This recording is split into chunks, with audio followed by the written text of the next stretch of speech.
What's going on, people? Fame Entertainment from TiCGN.com. Yeah, buddy. And welcome to episode 3 of the Double XP Off Week. We'll be back in full effect for episode 37, 36 next week. We do have a hell of a topic. We will, in a way, have the community going back and forth on this topic. You guys definitely would not want to miss next week's episode. If you hunker down on the side, you definitely gonna want to let your voice be heard on this one. It's gonna be one hell of a time. So as you guys know, this is an off week. It's just me, sometimes another person, and I get straight to the topics. I'm not gonna hold you guys too long, but if you guys are rocking with me, hit that like button, hit that subscribe button, share the video out, go in the description. Sign up to our Patreon. Join my Destiny 2 clan. If you sick of being with a clan, they ain't really playing together, y'all just kind of just in the clan, they actually having fun and party chats, join the Lawless Gang. Gang. We actually play together. We rock out together. We have fun and party chats. And I'm gonna rub my ego a little bit. We're one of the best Crucible clans in the business. I'm sorry. I'm telling you right now. Ain't nobody really seeing us in the Crucible. I'm just saying. So, yeah, make sure you guys do all of that stuff right there. Now, we're going to start with Cuphead. Now, I don't really, take too many lines from El Presidente Trump. I don't really do that. But I will say this whole thing about the racism in Cuphead is absolutely fake news. Absolutely fake news. Fake, okay? So, there was supposed to be like this civil rights professor, this was going around that he said Cuphead is racist and all. It's a symbol for racism and all that nonsense. I will say, I'm going to give the people who actually bought into this BS, here's one thing I'm going to give you. With the art style of Cuphead, it's 1930s, Disney, Warner Brothers type deal. And in that time frame, them cartoons was racist as hell. They were. No one can deny that. That isn't an opinion. That is an opinion. That's absolutely fact. If you go to the cartoons in that time frame, the cartoons were racist as hell. And this whole thing about Cuphead being quote unquote racist didn't start with this fake news site. They actually started in 2015. There was actually Reddit posts of people talking about the same thing I'm saying now, how in the 1930s, the cartoons were racist as hell. So you kind of see two cups, their bodies are black and their heads are white. You got this black devil. People kind of like, whoa, wait a minute. Is this 1930s again? Like, this kind of racist as hell. But I will say the whole shebang is all BS and it's not real. So I'm actually going to share my screen. And this is where this article came from. This Gaming Free Press, right? And when you see it, I'm reading, I'm like, hey, this all sounds like crap. So I decided to go ahead and go to their homepage, if it ever load up. And I'm looking, I was like, oh, wait a minute. I'm trying to read the headlines. I'm like, what? Child is bullied and humiliated after receiving NES class for his birthday. I'm like, I'm not even going to read that. That sounds bull. And how I really knew this was fake news site. If North Korea cancels Guam attack after leader receives a Nintendo Switch.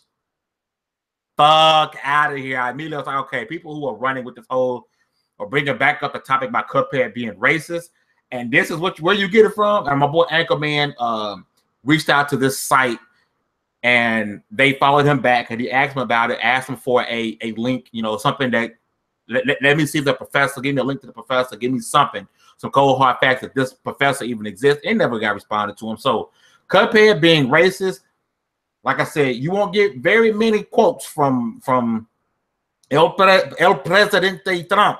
You never hear me quote anything from him. And I hate the whole thing about the whole fake news thing, but this, for the first time in any part of the world, fake news does exist, and it's freegamingpress.com. So don't visit that site, folks. I'm going to go ahead and stop the screen sharing here. Now, while we're on the topic of Cuphead, somebody that I've had on the show before, Hip Hop Gamer, he is a friend of the show. We follow each other. He's a cool guy, really cool guy. There was a bit of a little heat going on because he apparently was using cheats to run through Cuphead. Now, when I first heard he was using cheats, I'm like, okay, whatever, let him do what he do. If that's how he wants to experience the game, let him experience the game. Then I hear he's doing a review for it. And I was like, well, that's different. You know, you can't really, let's say you want to, you know, give it a nod or, you know, down it for the difficulty of the case may be. You can't because you cheated. You know what I'm saying? So I think people kind of take it, you know, as they will. My opinion, if you review it, if you're just doing it, okay, that's your experience. Experience how the game, how you want to experience, no problem. But I think when you review it, it does something completely different. As you guys know, Final Fantasy IX is one of my favorite Final Fantasies of all time. I beat that game. I had all 4 discs on the original PS1, and I beat that game, right? So I bought it again on the PS4. I haven't got to play yet because I've been playing a lot of Destiny. I bought it on the PS4. And it has a thing where it has cheats. I will be using no cheats on the PS4 version because I've already beat the game before. If I want to review the game, I can review it and put in quotation marks PS1 because that's where I beat the game where I did not cheat. That's a different thing. I played the game on the PS1. Played it straight up on the PS1. Now having a PS4, I'm going to activate some of the cheats, moving fast, maxing out the weapons. I kind of want to have fun with the game while reliving the story again. That's different. But if you're just playing Cuphead, if you're playing Cuphead and using cheats and they review it, I think at some point in that review, you have to say, hey, I use a different method of completing the game. You have to put in there that you didn't straight out beat it because you're kind of doing an injustice to the reader when you give your opinion about the game. But like I said, no shade to the homie hip hop gamer, he cool people. But I want to get that out there. So if you people who are kind of thinking about doing reviews, if you're going to do it, in my opinion, don't cheat. So we are going to move on. Nioh, however the hell you pronounce it. I've heard a bunch of pronunciations. It's coming to the PC.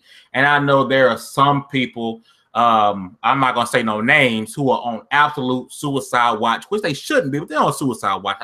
It was tweets going around, people who are screen capped it, you know, which are deleted now, about how the game is never coming to PC and ha to PC port beggars. PS4 games will always be exclusive to PS4. Ha.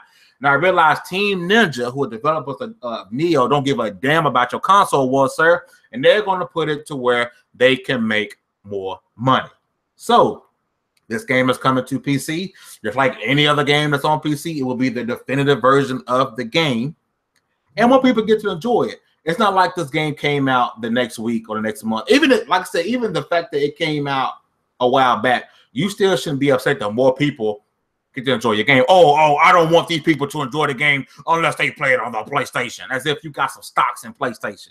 All right. For the people who are mad about this, you were just eating sour grapes because you rub it in the Xbox guy face so much that Xbox Play Anywhere is happening, and Xbox games are playable on PC via Windows 10. Certain games, some games are on Windows 10 and Steam. You rub it in their faces. Now you're a little butthurt because the game that you champion is no longer exclusive to your platform and is also on PC, which at the end of the day is a great thing because more people get to enjoy the game. I think you need to put some cream on that asshole because it hurts and you need to get over it. Honestly, completely get over it. Next topic, please. The NES, please, people, do me a favor and stop going onto eBay and paying $300 to these scalpers who are going out and buying 10 at a time and spending $200 on eBay. Stop doing that. That way, better stop happening. I'm so sick of people just getting robbed or a console that was $80 and they want to pay $300 for because they want to relive classic games. Boy, you can go find the old console at a flea market somewhere and play those exact same games. Get a PC and emulate them damn games. Do what you got to do, but stop going on eBay and spending that money. To me, that's complete BS. And people are going to keep doing it if you keep going out buying. It ain't that serious. Half of y'all wasn't even born when those games are out. I'm just saying. Going back to the Windows 10 store, I've had a few friends really be upset over the issues they've been having with the Windows 10 store. We've all heard from the moment they really started this thing that, you know, the PC gamers aren't really happy with the way the Windows 10 store operates. It was missing a whole lot of features that the Steam store has, and people weren't happy with the way that the UI was. People were just completely unhappy, right? So just recently, I've had a friend who say, "Hey, my Cuphead is kind of wiped. I bought it on Windows 10. I'm supporting the Xbox Play Anywhere initiative, and my save just wiped on Cuphead. One of the hardest games going out right now. One of the hardest games out right now. Imagine how hurt you have to be inside to get to a first 2 islands or whatever the case may be, and your save is gone. This should not happen. This should not happen. Windows 10 Store needs to get it together. If you want these PC gamers to take you serious. Now, I've said it before, the way Microsoft is going with this Windows 10 Store and the issues they're having, they're going to even furthermore push the PC gamer away. And you also have to give them an incentive to go to the store. You're not really dropping games right now that are exclusive to that store, right? For the simple fact that there aren't games that are really exclusive to Xbox that have been dropping this year, so there's no games really dropping on the Windows 10 Store. I don't know. I'm not sure when Age of Empires is supposed to release. I'm sure a lot of PC gamers who are really big in the RTSs are going to go to the store and buy it in a place they can buy it. But you're not giving them the games to go out and buy on the store. And then you got a game like Cuphead, which is on both Windows 10 and Steam, COG, or whatever, and the Xbox. They're going to buy it over Steam because they have no reason with the history of the store to go out and buy it on the Windows 10 Store. From what I'm hearing from a lot of gamers, the Windows 10 Store sucks. And Microsoft have to get this. They have to rectify this. They put this whole thing with, trying to embrace PC gamers. You've pretty much, in a way, alienated your Xbox gamers. You really give no incentive to buying a console because there are no exclusives. And yes, I don't care what anyone says to me, exclusives do drive the consoles. They do. People buy stuff because I want this because there isn't anything else that's providing me this. There's nothing else that's providing me this service. So you go there. A lot of people hate McDonald's, but if McDonald's is the only place that provide you hamburgers, you're going to go to McDonald's because they're providing you freaking hamburgers. So Xbox doesn't have that anymore. They don't have that. So if you're going to, not really, have that going for yourself, you have to continue to push out the software. And Microsoft is not doing that. You have to fix that store. You have to give these PC gamers a reason to buy those games on their store. You're going to have a case where people are buying the games, are unhappy, and they're getting a refund. And they're going to go over and buy it on Steam. There are certain games, if they do drop a Halo 6 on PC, as much as people are going to beg and plead, that's not going to Steam. Valve is going to get like 30% of the profit off of that. Microsoft is in the business of making money. They're not going to do that. So you're going to drop a Halo 6 on Windows 10, so that thing needs to work flawlessly, just like the Xbox version. It needs to work flawlessly. Everything that's missing, and I'm not a PC person, but all the syncs and all the stuff to be turned off, or whatever the case may be, that needs to be working properly. Because you have a game, Halo 6, you have a game that's not anywhere else. As far as PC goes, it won't be on Steam. So you'll force people who love Halo and don't have an Xbox, okay, you have to buy in the Windows 10 Store. But you have to make sure that the game works properly. Microsoft has put a lot into this whole Xbox Play Anywhere initiative. Like I said, to the point where it's almost alienating Xbox gamers where they don't have a proper reason to go out and really buy the console because it doesn't have it's exclusive. I know I see more and more people are building that PC so they can have the best versions of Xbox games. Microsoft has to fix the store. They have to. And still on the top of Microsoft, it looks like Phil Spencer has gone back to Japan. And I'm really interested to see what that does. I know he went before E3. Yeah, when E3 came, we saw a lot of games on the Xbox stage that we wouldn't normally see on the Xbox stage. So we mostly see on the PlayStation stage. So I'm interested to see what he's doing. What is he doing in Japan? Is he trying to get a game like Nioh on Xbox or Windows 10 Store? Because by my knowledge, I don't think that's I'm not sure if a lot of these games that are Japanese games are actually exclusive to the PlayStation. Is the developers are just deciding to put them on PlayStation only because that's where the bigger install base is, so they can make a lot more money a lot faster. So I'm really interested in seeing what he's doing in Japan. At some point you're going to have to not only go out and, well, number one, fast back, what's happening, Chris? What's happening? Number one, all of these games that are dropping on the PS4. You have to make sure those games drop on the Xbox as well. You have to give them the incentive to do it, number one. You have to give them the freedom to do what they need to do to make sure this game works properly on the Xbox One. You can't be out there butt about stuff. You have to give them their freedom, right? So you have to make sure that all these games that aren't necessarily an exclusive to PS4, need to drop on Xbox as well, and you need to go out and make good with some developers out there. So one of them top-notch developers can make you a game. People are going to say fame, get over it, but I'm still upset about Scalebound. You had Platinum in there, and Platinum made Nioh, which is weird that Nioh still isn't. Nioh Automata is not on Xbox One yet. The original Nioh was on Xbox 360, but the sequel isn't on Xbox, which is weird. But I think at this point, with the whole thing with Scalebound, their relationship with Platinum is pretty much. I wouldn't be shocked if we never saw another Platinum game on the Xbox. But Scalebound, if their relationship, I don't know the details of it. If their relationship would have worked out, Scalebound could have released. It would have showed other Japanese developers, okay, Microsoft is taking us serious, and we could put an exclusive Japanese game on Xbox. And I'm hoping that's what Phil's doing, because, and for the people who were saying, oh, I'm on PlayStation, damn, fan, did you destroy it? And I'm on PlayStation because they got the JRPGs. If Xbox had JRPGs, I'll buy them on Xbox. When they start dropping, or if they start dropping, I want to see how many people are just blowing smoke. People who actually care. If these people actually care about Japanese games, or they just saying it because they want something that's not fair. Do you actually care? Demi, what's going on, brother? We talked about the whole Cuphead thing. It was actually all BS. We're going to go back to the beginning of the episode to check that out. I like to keep it off episodes quick and fast. We spitting fireballs, spitting fire on all these episodes, getting the topics out there, talking about them, and moving forward. So we're going to recap it just a little bit. Racism of Cuphead, absolutely fake news. I don't quote Donald Trump very often. I never do, and I probably never will again, but that was absolutely fake news. Nioh on PC. There are some PlayStation gamers who are absolutely butthurt. They need some booty cream, some. They hurting like they've been constipated. Their ass is hurting. You shouldn't be. More gamers get to enjoy this game.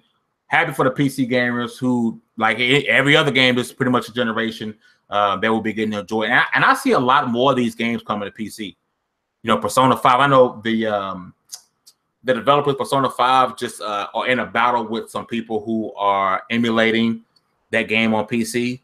And something tells me the game's going to be on PC anyway. That's a good way to pretty much shut that down, is to go ahead and put the game on PC. These developers are about making money. So I can see a lot of these games. I won't be shocked if Bloodborne, I'm not sure, you guys correct me if I'm wrong, I'm not sure if Sony owns the IP to Bloodborne. I can see games like that continue to go to PC. So, like I said, racism of Cuphead, fake news. Nioh coming to PC, great news. Windows 10 store sucks. Microsoft get that together, so that could be good news, but right now it's bad news. Phil going back to Japan. Do something out there, sir. Do something out there because you need to. And the last thing was Cuphead. If you're going to review a game, make sure you let people know that you use cheats if you use cheats. Demigod, the third party happiness, they just got to swallow that. Ni no Kuni, P5, DQ has been making their ways. Yeah, it's going to happen. Like I said, the first party games, that's not going to happen. Your first party PS4 games won't ever go to PC. But these third party games that you guys are championing and you're bragging about them being exclusive, be ready because they're going to PC. They are going to PC because the developers care about money more than they care about you. This has been episode 3 of the Double XP Off Week. Make sure you guys go in the description, hop on our Patreon. Make sure you guys join my Destiny 2 clan because we be out there getting it. And nobody trying to see us in the Crucible. The regular show will be back next week. You guys will not want to miss. I have a topic for you guys. And if you're on your side and it's drawn in the sand, you want to let your voice be heard next week. Okay, because it's going to be a topic that's about something that's coming up fairly soon, and it's going to really change the way holidays happen. Demi, who is 15 years old, has finally watched John Q. Shout out to him, young man, finally watching John Q. This is Fame Entertainment from TiCGN.com. You guys have a great one. Hit that subscribe button, and I'm out.